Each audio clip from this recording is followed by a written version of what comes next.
2 years ago, a woman named Shayla Workman was driving in her car with her two children, aged 3 years old and 1 year old, near an apartment complex in Nashville, Tennessee. And that's when a man in his 20s, Shaquille Taylor, opened fire. He shot the roof of the car at least 2 times as Workman drove away. And the attack was not random. In fact, the motive couldn't have been clearer. Workman had recently testified against, quote, someone he cared about. And what was that man's crime? Well, as Workman put it, quote, his brother was locked up for shooting at me initially in May. A few months later, on August 2nd, Taylor found Workman at the River Chase Apartments and also started shooting at her. Quote, the bullet hit the top of my car and bounced off. Had I not been driving, it would have gone through the window and shot my son in his head. Authorities then arrested Taylor and he confessed. Now, what happened next is not simply a scandal or a national tragedy, although it is both of those things. It is a breakdown of law and order that is so stark and so completely illogical in every possible respect that today members of both political parties are calling for changes to the law in Tennessee before more people die. And those changes and more changes need to happen immediately, as we will see. This is a problem that exists in many states, even though nobody in the media really talks about it. But it should be the story that leads every newscast tonight. We have hit the absolute nadir of BLM-mandated equity in the judicial system, and this needs to be the end of it. It just does. So let's get into the details here. Shaquille Taylor, after shooting at a moving vehicle with a mother and her children inside, apparently in retribution for that woman's testimony in a criminal proceeding, did not go to prison for the rest of his life. He didn't receive any kind of lengthy prison sentence at all, for that matter. In fact, he received no prison sentence. Incredibly, Shaquille Taylor never even went to trial. Instead, in May of this year, less than 2 years after he started shooting at Shayla Workman's car, Shaquille Taylor was released from jail and his charges were dismissed. Now, the judge who made that decision was Angelita Blackshear Dalton, who happens to be a Democrat and also happens to be the first black woman elected to a judgeship in her county. Why did Judge Dalton dismiss the charges against Taylor? Well, 3 court-appointed doctors testified that Taylor was supposedly too incompetent to stand trial. Apparently, Taylor had a kindergarten-level IQ because he developed some kind of brain infection as an infant, and so case dismissed. Now, wait a minute, you might say. Just because someone is incompetent to stand trial, why does that necessarily mean that they should be released from jail? This guy shot at a moving vehicle with children inside. And on top of that, he supposedly is mentally incompetent, they're telling us. Doesn't this seem like precisely the kind of person we don't want roaming the streets? Now, as you might imagine, Shayla Workman was asking that same question when she noticed Shaquille Taylor was back on the streets. Here's what she told local reporters, quote, he had a low bond shooting at me and my 2 babies at the time, and you let him out because he's too incompetent? But you can't be too incompetent if you're admitting to shooting at everybody. So, how do we square that circle exactly? Here's the explanation from the Associated Press, which layers on the legalese. As of right now, according to the AP, in order to keep somebody like Taylor locked up under these circumstances, Tennessee law requires that at least 2 doctors certify that Taylor's mental illness, quote, causes him to be a substantial risk of serious harm to himself or others. The doctors must also certify that there are, quote, no other less restrictive means than commitment. And apparently, in this case, doctors didn't certify all of that. They didn't establish, somehow, a clear link between Taylor's mental illness and his propensity for violence, and so the judge let him go. Supposedly, the judge had no other option. Well, it didn't take long for the consequences of the judge's decision to become very clear. A week ago, on Tuesday, just about 6 months after his charges were dismissed, Shaquille Taylor shot and killed an 18-year-old freshman music student at Belmont University named Jillian Ludwig. Now, Ludwig was out walking on a track at the Edge Hill Community Memorial Gardens Park, just steps from the campus in what is supposed to be a nice part of town. The part of town, in the middle of the day, you're going for a walk. You don't imagine that your life is in any kind of jeopardy whatsoever. But Jillian Ludwig's life was in jeopardy, unbeknownst to her, because that is when Shaquille Taylor decided to start shooting at moving vehicles again, which, as we have discussed, is something that he has a well-documented history of doing. And one of those bullets hit Jillian Ludwig. She somehow laid on the track for roughly an hour before anyone found her, even though she was very close to a police precinct, and shortly afterwards, she was dead. Watch. She was a promising young musician who loved to perform. Now, 18-year-old Jillian Ludwig has been senselessly killed while jogging in a park. Jillian's parents, Jessica and Matt, can't make sense of what happened.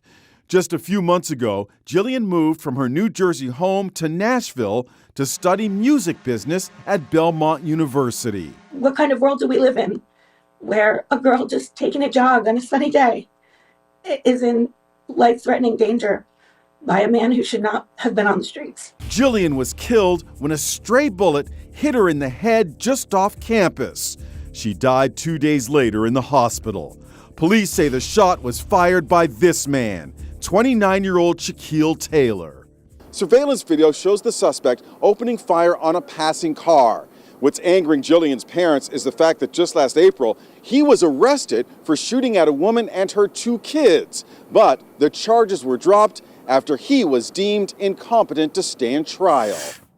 That report, and most reports on this case, managed to undersell Shaquille Taylor's criminal history. The shooting incident involving the mother and her 2 children happened 2 years ago, but it wasn't the only serious crime that Taylor committed. According to local news channel WSMV4, quote, Taylor's background also includes charges for vehicle theft, robbery, handgun possession, and multiple aggravated assault charges. One affidavit said he shoved a man to the ground back in 2015 before stealing money from him. Taylor's most recent aggravated assault charge was in May of this year, but the DA's office did not prosecute. So this is not someone who only broke the law once or twice. This is a repeat offender, a repeat violent offender. Tennessee's News Channel 5 took a closer look into why exactly he was allowed back on the street, and this is what they report. Watch. The order from Judge Angelita Blackshear Dalton in May released Taylor after hearing from 3 different doctors. One said he would not understand courtroom discussions. Another said he was incompetent because of his intellectual disability and language impairment. A doctor also said Taylor could not be involuntarily committed because he did not seem suicidal, and repeatedly denied any homicidal ideations or any plans to harm jail staff or other inmates. Okay, so the doctor says that Taylor denied having any homicidal ideation or any plan to harm jail staff or other inmates. Just to remind you, he tried to kill someone. Like, he actually did that in real life. He shot at a person. But when they asked him if he had homicidal ideations, he said no, and that was good enough to effectively exonerate him. This is how the system works now, apparently. You shoot at someone and try to kill them, and then they ask you, are you homicidal? Well, no, I'm not. Well, okay, then. Never mind. To call this outrageous would be a vast understatement. Now, you've heard some excerpts from the doctor's reports that Judge Dalton relied on. Here's one of them in more detail. Dr. Mary Elizabeth Wood, in a forensic report submitted for the case, declared that, quote, in my opinion, Mr. Taylor does not possess adjudicative competence due to his intellectual disability and language impairment. He understands the allegations and recognizes that his liberty interests as the accused are at risk. He was easily confused with basic questions. There was limited ability to provide his attorney with relevant information about his case. Poor guy, he's confused. He doesn't understand that he should not shoot at a woman and her children. So let's just release him back on the street where he can shoot at more people. If you're looking for a killer Black Friday deal, I've got one for you. A free Moto 5G phone from Pure Talk. No gimmicks, no trade-in necessary. Just sign up for Pure Talk's unlimited talk, unlimited text, and 15 gig data. You can get all this for just $35, and you'll get the Moto G 5G phone for free. The new Moto G 5G phone boasts a 2-day battery life, an exceptional quad-pixel camera, and a whole lot more. This is a great deal, but you'll need to move fast because these phones will be sold out by the end of the month. So if your current phone is on the way out, upgrade for free with Pure Talk. Pure Talk gives you America's most dependable 5G network at half the price, so make the switch today. Just go to puretalk.com/Walsh to get this exclusive offer and select the plan that's right for your family. That's puretalk.com/Walsh to claim your free Moto G 5G phone with a qualifying plan. Again, that's puretalk.com/Walsh. Pure Talk, simply smarter wireless. We're led to believe that Judge Dalton had no choice but to accept this kind of utterly insane conclusion. This guy who just committed attempted murder understands the accusations against him, But because he can't grasp some basic questions, he needs to be released. And there's just no other option, we're told. That's the official line anyway, but it doesn't appear to actually be true. A year ago, a forensic psychologist at Vanderbilt University gave an interview with News Channel 5 in Nashville. And in the interview, the psychologist, a woman named Kimberly Brown, explained that legal standards involved in these decisions about competency also very much involve the judge's discretion. They have a lot of discretion in this case. Let's listen to her explain it. We offer our opinions and recommendations to the court. It is the judge or the jury who ultimately decides whether the person is insane at the time of the crime, and the judge is the one who ultimately decides whether somebody is competent or not. But having said that, I do appreciate that experts' opinions and reports hold significant weight, and most of the time, especially with competency, the judge is going to side with the evaluator. And if we say that they're not competent, find that the person is incompetent. But ultimately, that decision does rest with the judge for competency and judge or jury for the insanity.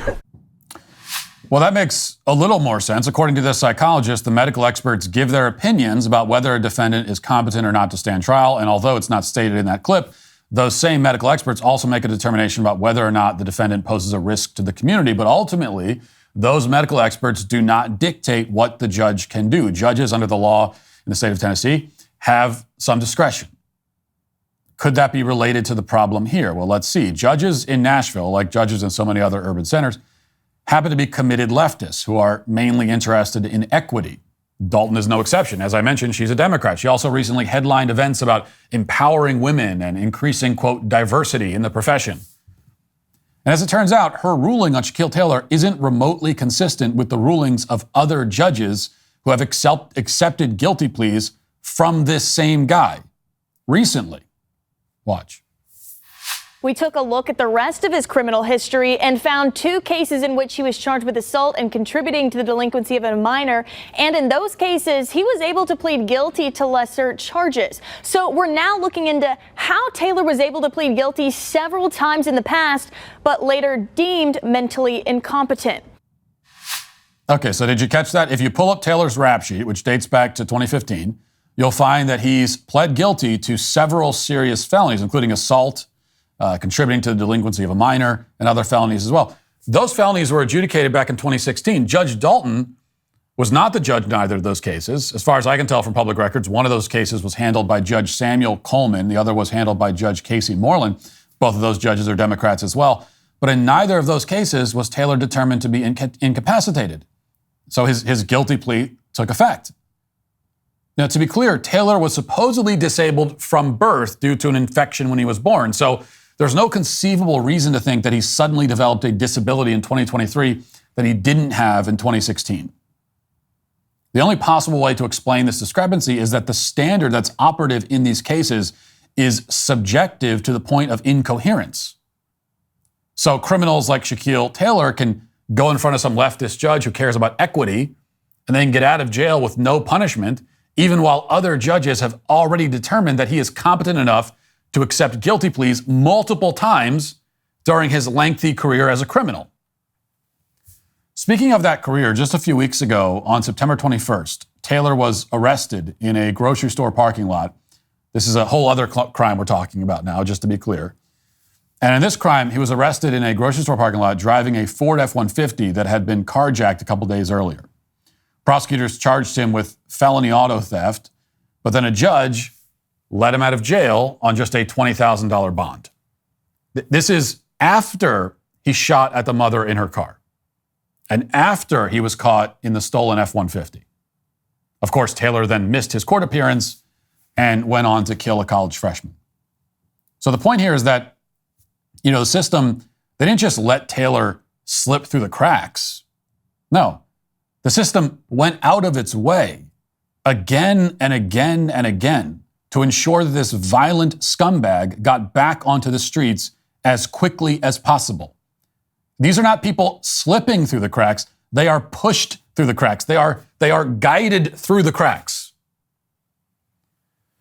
Unsurprisingly, given these consistent failures of left-wing judges to apply the law in a reasonable and just way that values public safety, lawmakers are now suggesting that they're going to change the law, but they're not being very clear about how they're going to do that. It's been suggested, for example, that we should flag incompetent people on background checks when they go to buy guns at the store, but that's not really going to solve anything. Neither is making sure they have supervision and mental health care, which has also been proposed. When incompetent people shoot at women in their cars with their kids, then they need to be removed from society, period. Violent, dangerous people must be taken out of our communities and not returned to them, ever. That is the only solution. There is no other. This is why we used to have insane asylums, and that's why we should bring them back in a big way. But you know, whether a guy like Shaquille Taylor goes to prison or an asylum, frankly, I don't care which. Just get him out of the community. I don't care where you put him. As far as I'm concerned, throw him in a cave somewhere for all I care. Just get him out. And wherever you put him, he cannot be allowed to endanger innocent, law-abiding, contributing members of society. That needs to be the number one priority. So being nice to Shaquille Taylor and trying to help him out, that is by far and away a secondary concern. The first concern is making sure that this guy cannot harm anybody. At least that's how it should be. You know, what we're learning here, as everybody should realize by now, is that quote unquote compassion for criminals is a zero-sum game. Compassion for them means cruelty to normal law-abiding citizens. And I'll say that again because it's important to understand. Compassion for criminals is cruelty to the community. You see, someone has to lose ultimately. Either the criminals get a harsh punishment or they don't. Okay, but if the criminal doesn't get a harsh punishment, then most of the time, that will mean a harsh punishment is going to be doled out to some innocent third party that had nothing to do with anything. Gillian Ludwig died because the system prioritized Shaquille Taylor over Gillian Ludwig. It chose him over her. Now she is dead and he's alive. Compassion for Shaquille Taylor was cruelty to Gillian Ludwig and her family. The system didn't want to do the ugly, brutal thing, which was to remove Taylor from society permanently, whether he understood or not, whether he was competent or not, whether he had a brain infection or not, doesn't matter. Pull him out of society. And does that mean he's going to suffer for the rest of his life? Does that mean he's going to live a very, very difficult, awful life in an asylum or a prison somewhere? Yes. Is that an ugly thing? Yes. But because it would not do that, instead, it meant that we ended up with a much uglier, much more brutal thing. We end up with a promising young woman lying dead on the sidewalk with a hole in her skull. See, that's the choice. Either punish the guilty or punish the innocent. You must choose one. Society has to choose one. There is no third option. And to refuse the first option is to choose the second. It is that simple. Now, of course, this is not happening just in Nashville. It's happening in every major city. We are trading the lives of decent, normal, productive people for the absolute dregs of humanity. Ludwig was a beautiful young lady, a musician, by all accounts, a loving daughter and sister, the sort of person that you want to have in your community. Shaquille Taylor is the sort of person nobody wants in their community. Nobody wants to be around somebody like this. He contributes nothing. He produces nothing. He helps no one. He is nothing but a strain on everything and everyone around him all the time. Objectively speaking, the world would be a better place if he was not in it. And yet, he's still here, and Gillian Ludwig is gone. That was the trade. It is an explicit, deliberate trade. Swapping out the best people for the worst. This is what we're doing in cities all over this country. It has to stop. It cannot go on this way. If you'd like to see what else I have to say, you can access my full show by going to dailywire.com or by going to the Matt Walsh Show Twitter page. Hope to see you there. Godspeed.